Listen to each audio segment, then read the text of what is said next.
Alright, cool. Alright, cool.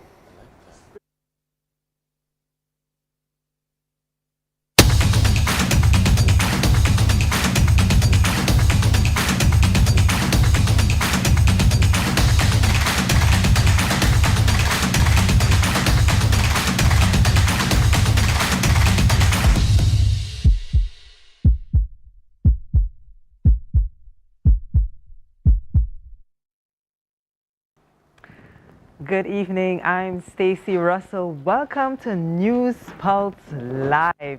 It is our first in-studio version of NewsPulse, and it's part of a series that highlights some of the significant challenges several Barbados face daily and how some have successfully managed to overcome some situations. This is therefore a series about hope. Tonight, our topic is winning the drug abuse fight. And we have with us in studio recovering addict Simon Pipe and Victor Brown, along with Mosiah Hoyt, a counselor at the National Council on Substance Abuse.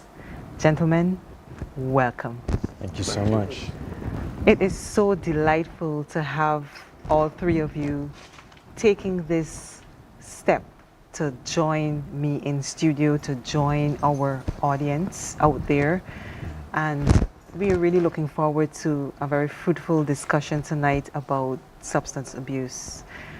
You're a counselor, Mosiah, and we have Victor and Simon who can talk firsthand about how you have experienced dealing with substances and how you have overcome and continue to overcome. I'm going to start with you tonight, Simon, because we have just watched a documentary about your story. And actually, that documentary is what inspired NewsPulse Live. Oh, that's awesome. Believe it or not. Sweet. Since you have released that documentary, what feedback have you been getting? No, it's been tremendously positive feedback that I've gotten. And you know, the reason that I decided to tell the story in the first place was that I realized that you know, when I was looking for help, I didn't know how to ask for help, and I didn't know where to get help. And so I realized that there was kind of a space there that needed to be filled. It was a void, you know.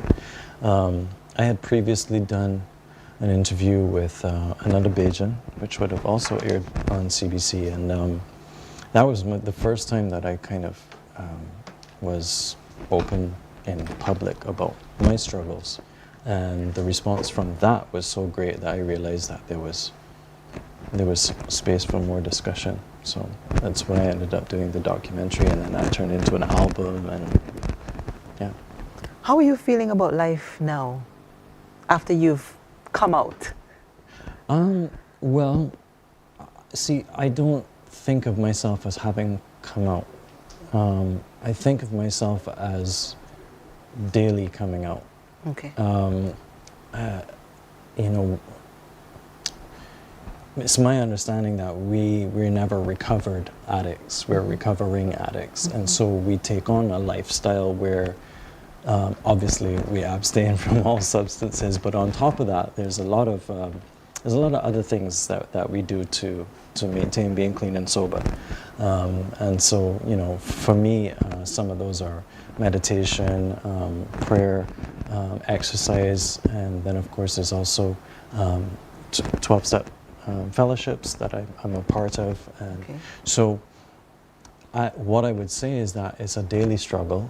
Some days are harder than others, but I take it one day at a time, because I realize that 2 days at a time doesn't work for me.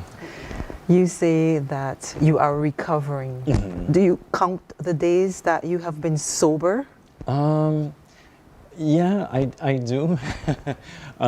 Even though I look at it as a one day at a time thing, I do sometimes I have a couple of apps on my phone that tell me exactly how long I've been clean and sober, and I do look at them sometimes when I'm having a hard day, to remind myself, like, yes, you've been making it for this long. Don't throw it away now, you know?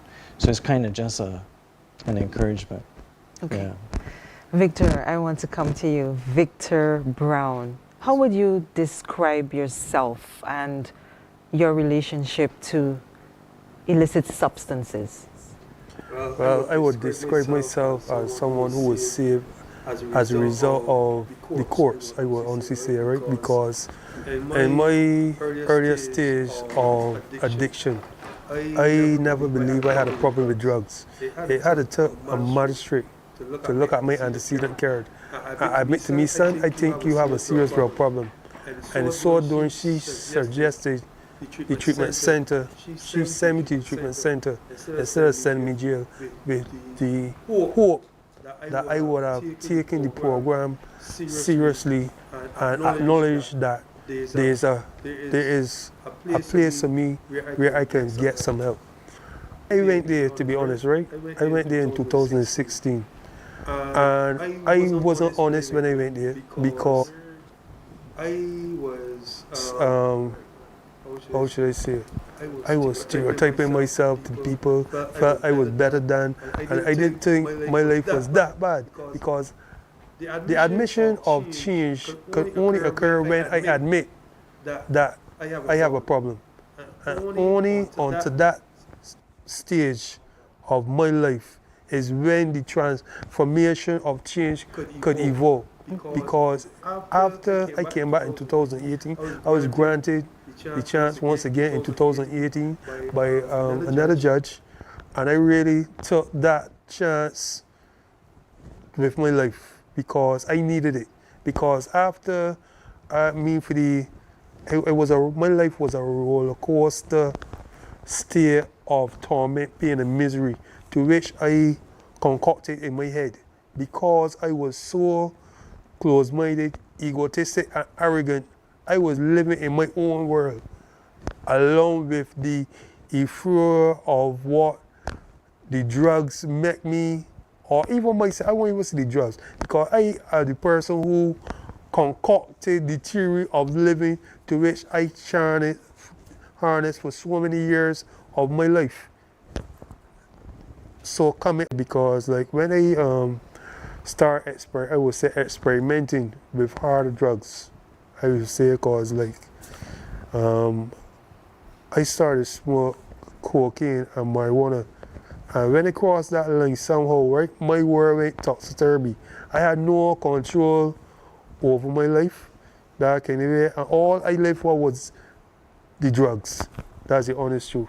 It took years of torment, pain, and beatings mentally before I could acknowledge that the only way I could get a relief is by me, but not a white fight, admitting I needed some help. And once you did that, met people who were sympathetic, empathetic, and helpful. Yes, very much so. People like Mosiah Hoyt here, who is a counselor with the National, tell me the name of it. Council on Substance Abuse. Yes. You see, you're a counselor and then you work with a council. So you're tripping me up with these words. How long have you been a counselor? I've been a counselor with the NCSA for the last 2 years, about 2 years and some. Okay. Yes. And you specialize in what particular area? Substance abuse counseling. Why did you choose that path? Oh, life. I've had the experience of a relative who struggles, and is still ongoing, has a struggle with substance use. Okay. And that has created some challenges for that relative. And because I saw how it affected them, how it impacted the family, I felt as if the burden on me to create change was necessary. So it's out of that experience that I found myself here, not where I was hoping to be, but life took me here, and I'm not sorry at all that it did. So I use that experience, or those experiences, along with my professional experience to impact and assist in the changing of lives. Did you always want to be a counselor though? No, I did not, if I'm honest. No, I did not. But I'm where I'm supposed to be. Of that, I'm sure. Now, you have heard Simon's story. We've just heard from Victor. Tell me about the varying profiles of people whom you come into contact with. So from hearing the two stories and even watching the video before, I like the fact that we have Simon who voluntarily came into the process. And then with Victor there, it was court ordered. And I know sometimes when it's court mandated, there's much resistance to the process. So we do have persons who voluntarily come before us for help. I realize I have a problem, so I'm here. But I know that, and personally, I work with most persons who are mandated to come to courts. And though there is some resistance, the truth of the matter is the systems put in place, especially through court, are helpful. Okay. Victor's testament to that, that even though you might have gone at it one time, gone at it two times, even the third time, for how much ever times, many times it takes, the fact that you're still willing to and that there's systems in place that offer you that assistance, I think that's commendable for us here though, locally. Do you think that the courts are doing enough to point people in your direction as opposed to sending them to prison? Are too many drug addicts in prison? I think we have a culture of rehabilitation that is evolving. So if that exists before, what I am seeing now is more of a wanting to help persons, recognizing that addiction is not a moral failing. It really is a chronic relapsing brain disease. So the same way that we treat to other diseases, we have to treat to addiction. So in that regard, I think they're doing as much as they can with the limited resources that we do have locally. So is there room for improvement? Of course. Of course we can have more counselors. Of course we can have more treatment facilities. But with what we have, I think we're really giving of our best. How big is our problem in Barbados where substance abuse is concerned? If we look at it from the standpoint that every Bajan probably knows someone who's struggling with addiction, I think that speaks to it. Based on that fact, that every household, every community knows of that one person or few persons who are struggling with maybe alcoholism or marijuana use. We see it in our communities, we see it in our families, so we know that it is a major problem here. We see it in our schools, so we know that it's a major problem here on Island. Now, I want to throw this out. Why do we have this problem? Maybe you can tell me, Simon, Victor, you can tell me. Why did you first turn to a substance? Well, to be honest, right, at a very early age coming up, I got caught up in mind and mood altering substances by, like, I would say, my grandfather used to smoke cigarettes on the evening in the gallery. And I would wait till when the cigarette getting close to the butt to ask him to go and out it.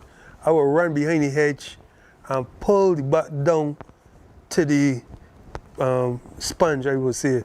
And that euphoric feeling, that kick at 5 and 6 years old, that used to give me, I used to like to see the smoke coming through my nose, through my mouth. So I gravitated to that cycle of living. I thought that is what I needed to do to become a man.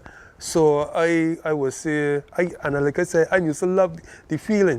And then when I get in secondary school, I upgrade to marijuana, you know, and then it was like nothing. I didn't see the effect of these things in my life because, I mean, every boy around me was doing it. I ain't seeing the harm in it, but still try it all. If my mother put down she purse home, I can sneak out something to go and buy a substance. Which she's struggling to try to put food on my table, but all I could care about, because my mind so close, was I needed to get high. That kind of way. Then when I done school, it escalated too. You know what I mean? Involve, start being, like I said, upgrade my drug of choice. And from there, it was all to the races. Work didn't seem to exist for me no more. Crime was more easy and faster for me to feed my drug addiction. And that's how my life become for me at my early stage of my life. And like I said, I would be doing it. I was first time I got incarcerated was in 2003, right? And then I only stopped doing jail in 2016. It was causing society, the people who live around me. But thank God that, you know, in incarceration too, I used to pray. I remember the last jail sentence I did, right? I asked my mom to come and pick me up from the institution, because all during the incarceration, I would tell myself I done. But you see, from the time I get there and give me that money, and that voice in my head tell me, let me go. I didn't know at that stage in my life of the obsessive thoughts and how I could rebuke the obsessive thought from turn to make it, from stopping it from making it become a compulsive action. So that's where the treatment center and the 12-step fellowship come in to give me a different perspective of how I could live and channel and have a wonderful life without the substance. Well, we're going to take a break here now, and then when we come back, I'm going to ask Simon what it is that pushed him over the edge. We'll be right back with NewsPulse Live, winning the fight on drug abuse.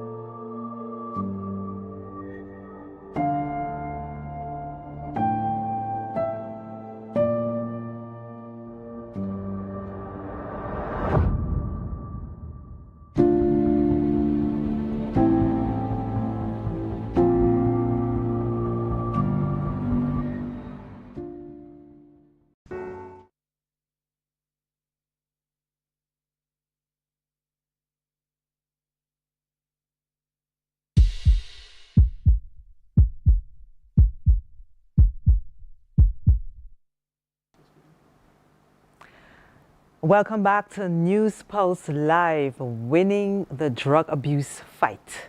Now, the emphasis tends to be placed on men who are addicts, but women are also struggling in this regard. And whilst we don't have a woman in studio here tonight, we did caught up with someone here in Barbados, a female who is struggling. Listen to her story, and then we will continue the discussions. First time I had to smoke was cocaine with some friends.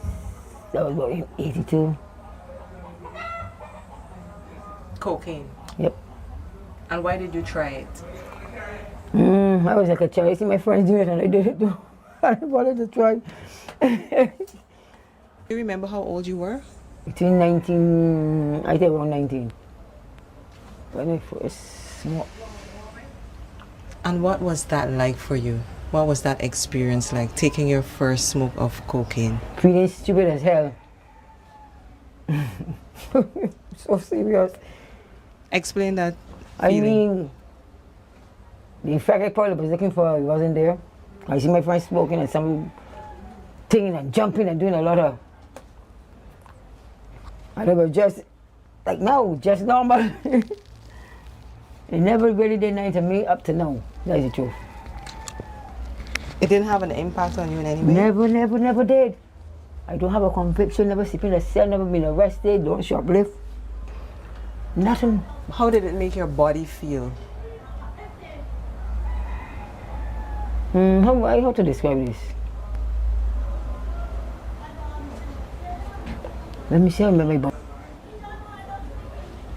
To be honest, I can't remember. All I can tell was vex with myself, like the truth. You were vexed with yourself? Yeah, but I see my friends smoking and they looking on, so I tell myself probably when I take a smoke like a bee. And they were just like normal. Why were you vexed with yourself? But I see the reason for doing it. I probably wanted to get on like my friends, probably jump up and jump down and skin up and skin out and... Have you tried it since then? Cocaine? Yes. So you were vexed with yourself for doing it the first time, but you've tried it since. Why did you try it again? Sometimes, most times, it's probably when I think of my son, or when I talk to my son, and I don't want to go there right now. So this means when you're feeling stressed? When I miss him too much, or I would say stress. Probably when my heart can attack, pain and more it is. What kind of pain? Just feeling Hurt, missing him.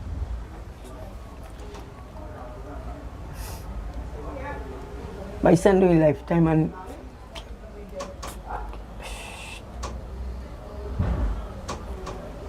just tell me in a nutshell and then we'll move on. What happened to your son? right now he's doing lifetime in Lucia. Murder.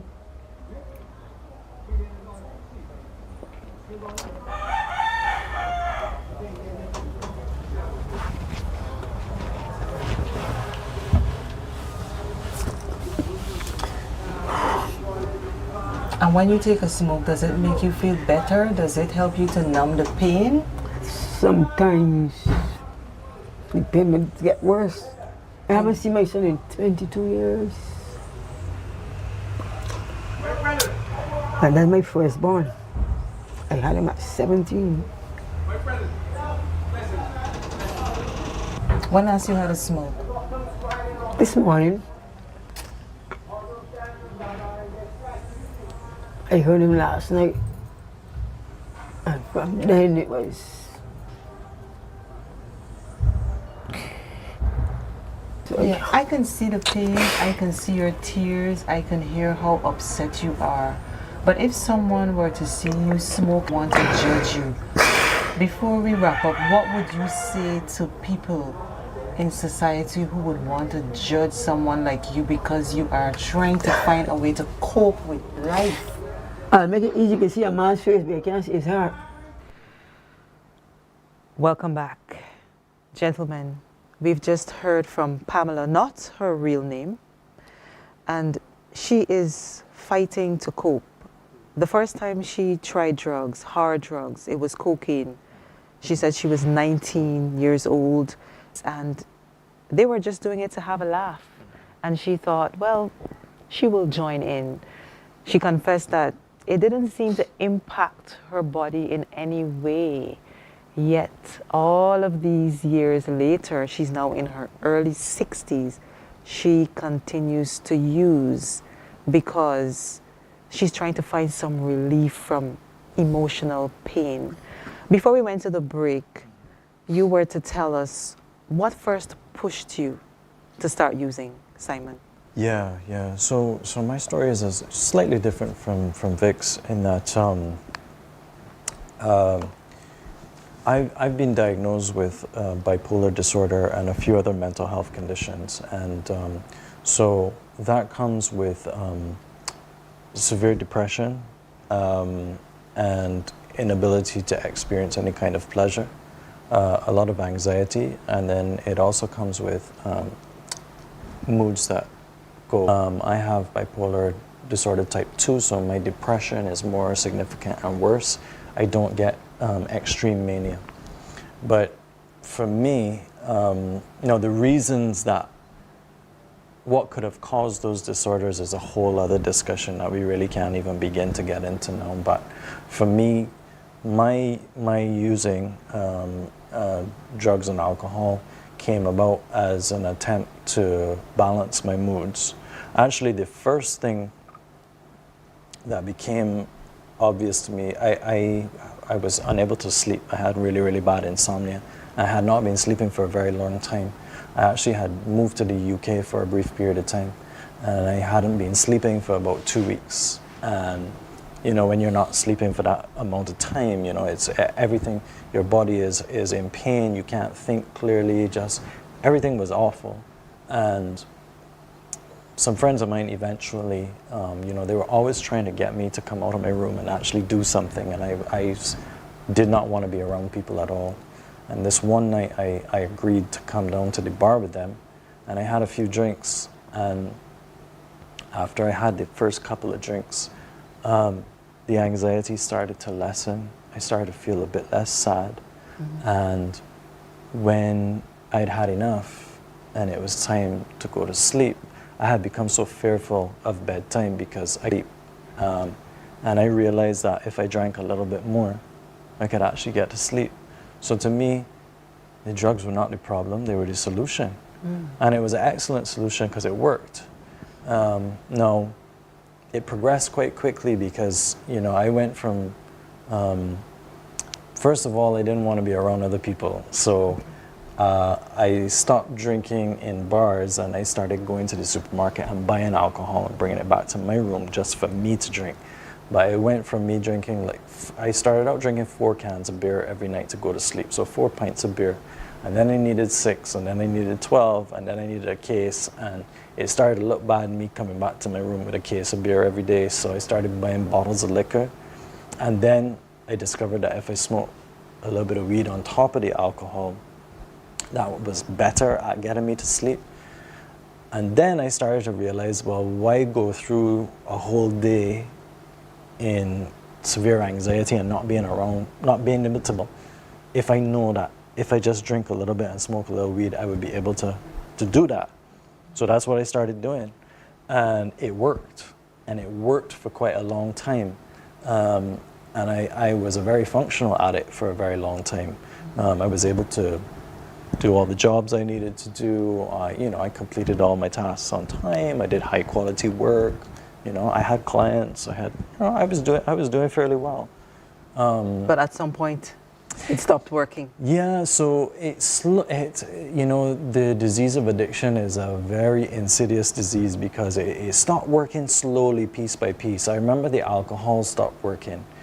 I couldn't get to sleep on the alcohol anymore, and then sometimes I would drink and I would black out and I have no idea what was going on, and I was like, well, that can't happen.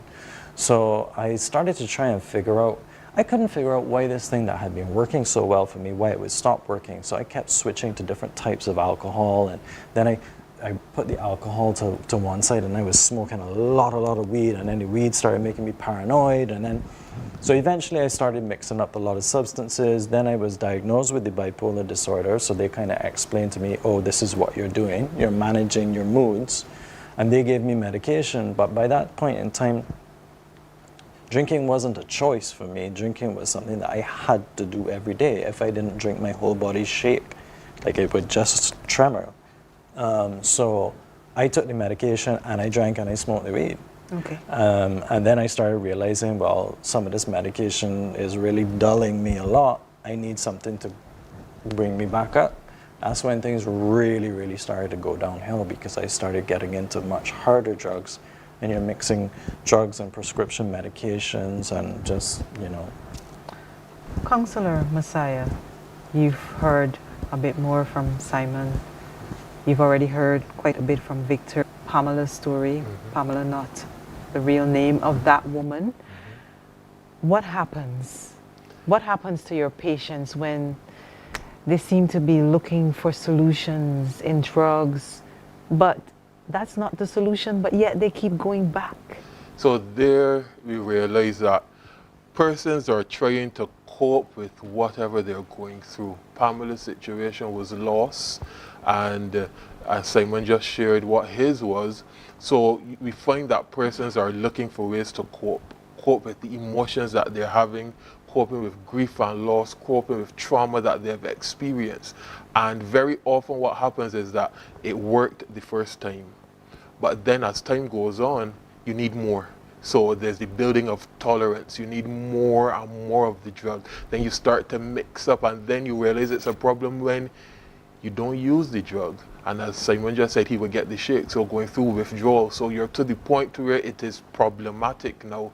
But even though you realize, because it's a brain disease, the body still craves it. So now your brain has been hijacked, and it functions under the influence of the substance. And though you know that this is not what I'm supposed to be doing, or can I find another solution, the brain has become so accustomed to being under the influence of marijuana, of alcohol, of whatever drug of choice it is, that is how the body continues to respond. That must be a real dilemma. Yes. For people. What are you saying to them when they come to you for help? I think what I say what we all ought to be providing, though, is a non-judgmental space. So very quick, we're able to say, but you know you shouldn't, or why are you doing this? When it really should be empathy that we're offering to persons. We understand that this is a challenge. How can we work together to bring a solution? You've gone through grief and loss. What other alternatives can we use versus? And because the court was, I guess, somewhat lenient, some people would say, instead of sending you off to prison, they sent you to get clean. And how did you go through that process? How did you go through the process of getting clean? To be honest, I went through that process by admitting first thing when I get back in, I have a serious problem with drugs and I needed help. Because to be honest, drug addiction for me cannot be fought by yourself. You need help, yeah, and you need that support network to give you an understanding. Because I, for myself, when I traversing through life and acting upon my own actions, every action I making and I don't incorporate somebody from the outside in, my perception may tell myself I doing everything the right way.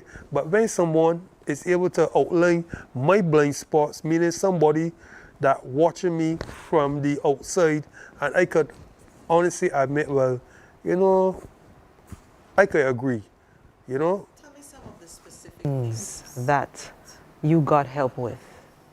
Well, the main thing I got help with is being able to open up my mind to accept new theories or new suggestions into my life. Because as I said, I was so close-minded living my life for so long that I didn't want to accept nobody. I met some nice people throughout my life that would put me one side, give me some, I would say, some positive words of encouragement on how best I could try to put my life. But their words that you want to hear and drop to net, because really truly I want to hear them.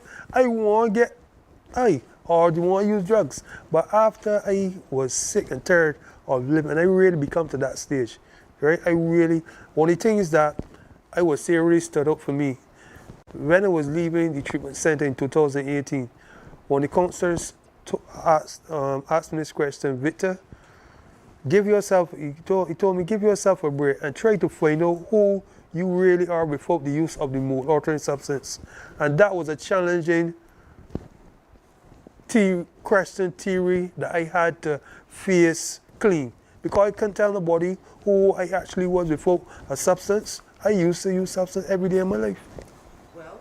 Take a break here now, and then we're going to come back. We're going to hear some more from these gentlemen in the studio, and we're looking forward to hearing from our audience out there as well. See you back after the break.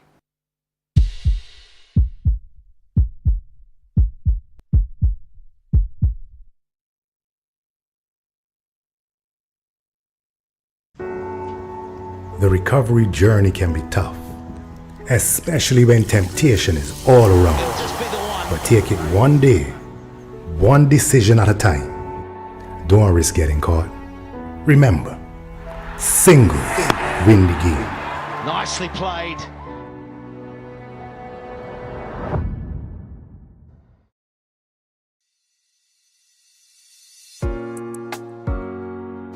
Every year, the Barbados Drug Information Network, BARDIN, collects and disseminates information on the local drug situation.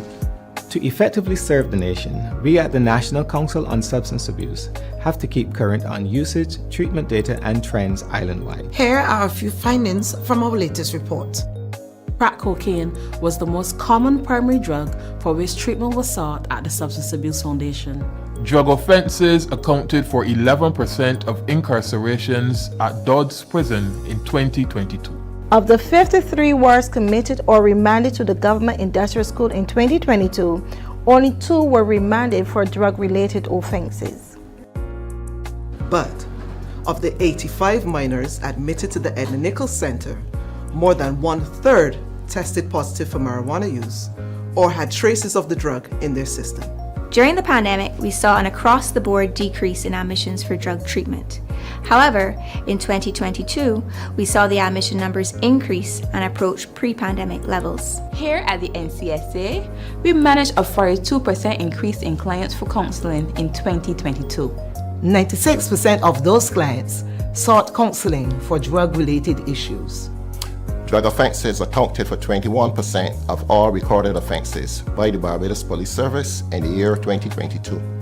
In the course, there were 3 methamphetamine-related offenses tried and 2 heroin-related charges.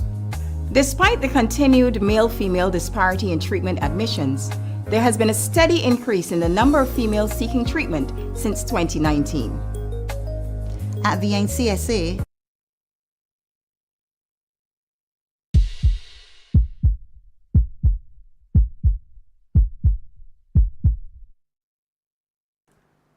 Welcome back to NewsPulse Live, winning the drug abuse fight. We're going to take our first caller tonight, and this caller would like to know who or what is a functioning addict. Well, a functional addict is someone who's able to carry out basic functions under the influence, bearing in mind that somebody who's in active addiction doesn't have a choice whether or not they're going to use substances. They have to use them every day. So it's someone who can use all those substances and then still complete all the tasks that they're supposed to complete. You defined it.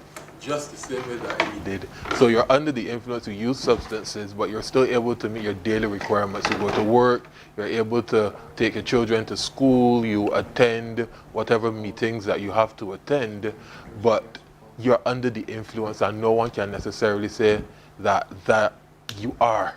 So you're able to carry out your daily responsibilities and duties without them being compromised. Okay. Well, we're going to hear the voice of our first caller. Caller, kindly go ahead.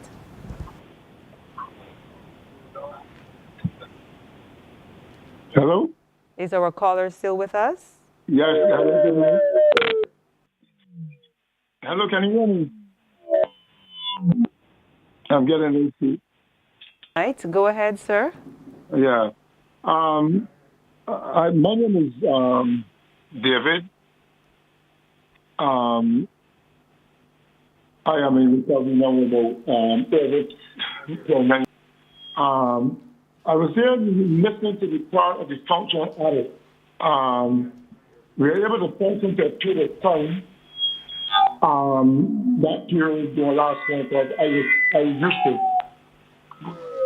function to a point, but then the function became less because my interest was more in getting high than really functioning as a human being or functioning to deal with people, deal with my daily lives. Okay. So that's basically, I just want to share that. And where are you now on your journey, caller? Where am I now? Yes. I am enjoying my life. I am in recovery now for a number of years. I belong to a fellowship, a 12-step fellowship that supports my living. I do go to meetings, although I have a couple of 24 hours. I still attend any meetings. I said that has put me to a point that can help me. I live by the 12 steps. This is a 12-step based program, and that is what I function by on a daily basis. So we have 12 steps. We have that one about being powerless, admitting your falseness, admitting your eligibility. We have step 2, where we come to believe in the power getting in inside. We have step 3, where we turn that our lives over to this power and let him you give yourself the decision to let him control your life, whatever power that you call it, that is Jesus Christ, God of heaven. Then in step 4 or 5, you actually do your inventory about your life that you went through. Step 5, you then admit to. God already know, you already know that the human being is the freedom where you expose yourself to that another human being. And then you have the summary, the defense of character. 8, you make a list. 9, you make your names. Is a daily inventory. 11 is basically about meditation, connecting work out at step 2, and the second is really step 3. And then from 1 to 11, after you complete all those steps, then you have step 12 where you get that spiritual awakening where you're able now to pass on your message. And in order for me to keep clean and stay clean, as I normally help other people. Okay. Well, it's really good to hear from you tonight, and I congratulate you on these steps that you have been taking and the positive progress that you have been making in your life to the point that you're now in a position to help others. Thank you so much for your contribution tonight.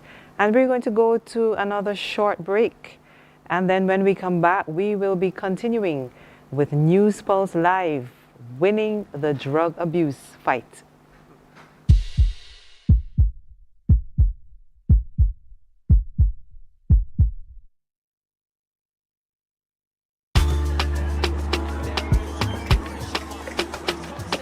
Pass another one.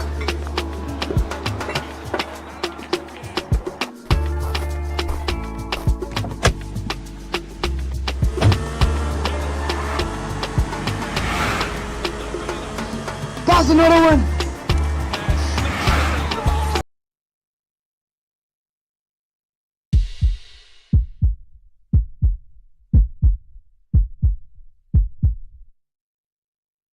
Welcome back to NewsPulse Live, winning the drug abuse fight. We just heard from a caller who talked about steps that he has been taking to get clean. And now we're going to talk about another organization that can help you as well. And it's through a hotline called Helpline Barbados. Have a look at this piece of content. Now let's go back to the beginning. Tell me about the genesis of Helpline Barbados. Well, the helpline or the hotline, I'll probably use those terms interchangeably. Barbados does have a history of having a hotline in terms of the Samaritans, who had a suicide hotline many years ago. And that stopped happening. And a few years ago, one of my colleagues, certainly with an interest in suicide, did develop a proposal to set a suicide hotline.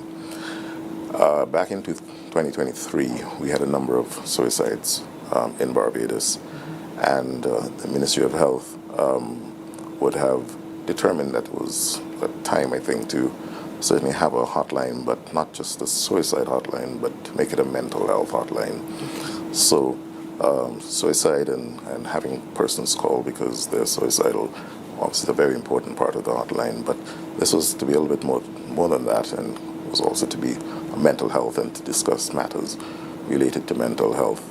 And matters related to mental health could be about, psychiatric illnesses, psychological problems, but sometimes environmental issues can sometimes produce stress, and, a person sometimes will call with those sorts of issues. So anything that's can affect one's mental health, then certainly persons can call and discuss. And how was it set up? What was that process like? How was it thought out? Lots of meetings.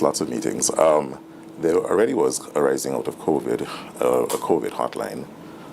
Persons at that time could call with regards to all things related to COVID, where do you go to get tested, what happens if you have a positive test. People would call to get advice on those things. So using that existing structure, then there needed to be obviously some training of operators. So some of the existing operators, some others were brought on, and they would have had training which was organized through a PAHO consultant who came in, and they provide training for these persons, and it sort of, went from there. What kind of training did they get? Did they have to be medical professionals, health professionals? Not at all, no. Because, and that's in a sense the beauty of the hotline, these are certainly regular persons who would have been trained in, again, answering calls, engaging with callers, and depending on what the callers say, they will then train their protocols in terms of if you call and you said, let's say, I'm sad or I'm down, then the operator would ask a series of questions after that to elicit more information as to perhaps what other symptoms you have, as well as what may have been the factors that are actually causing it. The operators also have information with regards to available resources. So the training involved, so all of that in terms of persons who are calling, what's the nature of the call, what's the tone of the person on the call, what if the person becomes abusive. All of those role plays were done, and so persons developed, some experience in handling different types of calls. Okay. And how is it going so far? So far, I think the last numbers up to Monday, we've had over 3,491 calls. This is up to a few days ago. We average about 12 or 13 calls per day. And remember, the hotline is 24/7. We've just heard from Helpline Barbados. That's an outlet for people looking for help. People can come to your organization, the NCSA, that's the National Council on Substance Abuse. We've heard about a 12-step program. What other resources are out there? House, which are the treatment facilities for men and women struggling with addiction in Barbados. And then there are also hotlines for Alcoholics Anonymous and Narcotics Anonymous as well. Yeah. Those will be for the residential phase of treatment. You have drug education counseling services. We have CASA. We have. What is CASA? CASA is the Council for Substance Abuse and Addiction. I think that's the name for it. But they're located on Westbury Road. Okay. So you have CASA as well. And just in case you don't know where NCSA is, we're on the corner of First Avenue, Belleville. That blue building with a carport underneath, and you can always reach out to us at 535-6272. But there are agencies out there who are open to help, and I like the line because then you can easily be diverted to those agencies who can support. Victor, is there anywhere else that you would recommend for people going for help? Well, basically, in a nutshell, as Sam actually said it. Well, there are any person who's trying to seek help. You could go to NA. You could go to the directory, NA Barbados, and then you could also go online for the AA website, on where you could find the meetings. There are meetings on the island to help people who suffer with substance abuse to get help. You can't do this thing by yourself. You need the help. We scratched the surface tonight. What were you going to say? So I'll add there and say that most polyclinics have mental health clinics as well attached to them. That's a way the psychiatric hospital has tried to decentralize the access to mental health treatment. So polyclinics as well are another point of access that persons can reach out to and be diverted. Okay. Well, tell me, how are you now looking forward to your futures, you two gentlemen? You first. Well, for me, right, my future, to be honest, right, is be a day-to-day reprieve. You know, every day I get up and give thanks to my airport to get up, allow me to embrace another day.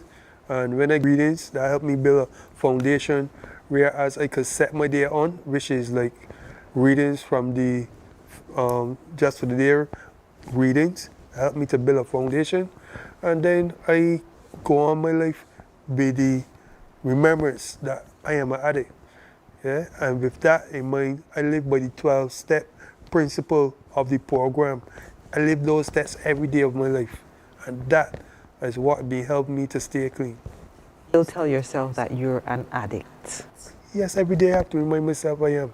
I will never, the day I believe that I am cured or I am this drug addiction though, because as it's for me, right, as I get more involved in this way of life, and get into the step work too as well, I just see more of myself, more ways I can enhance my life by following this way of life.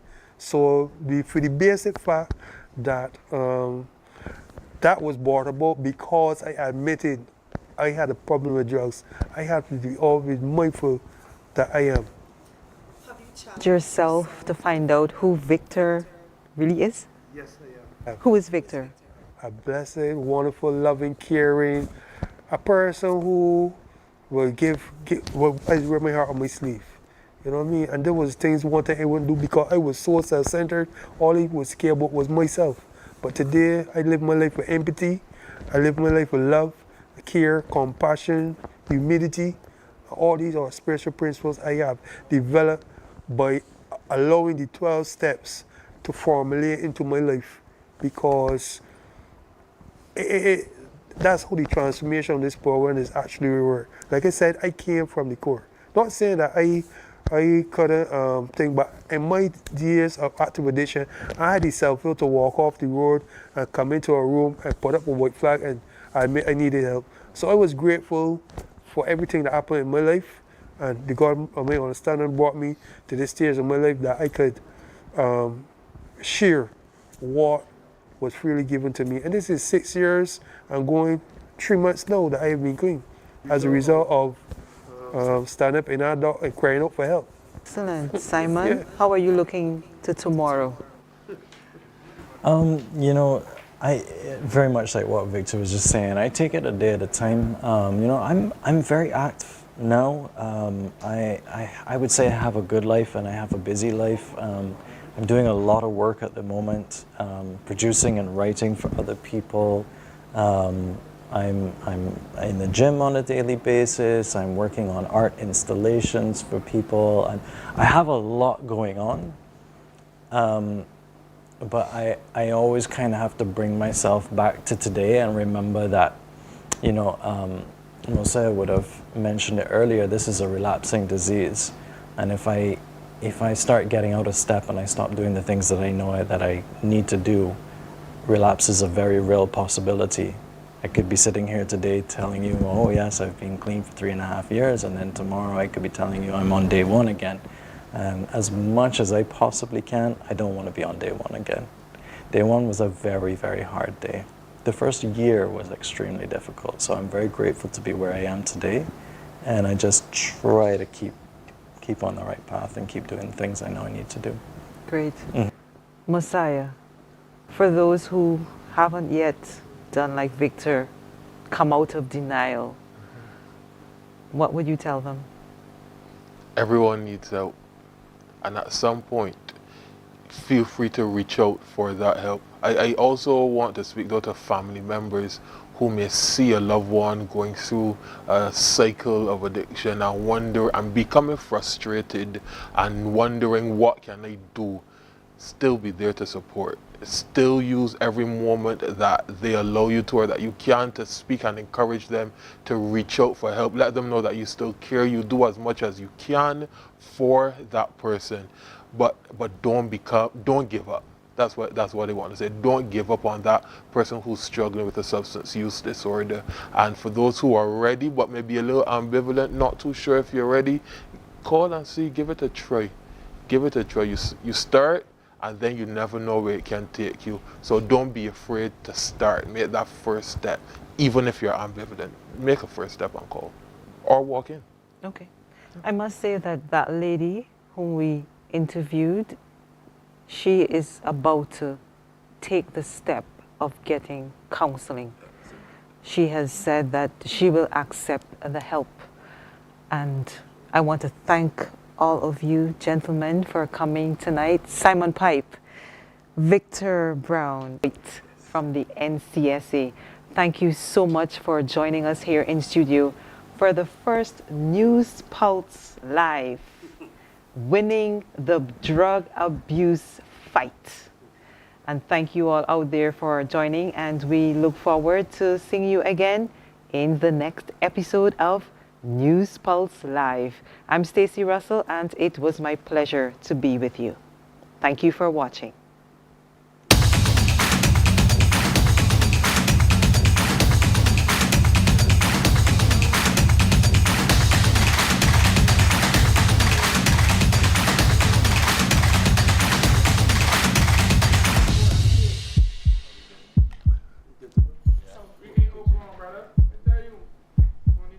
But I have to shake your hands, give you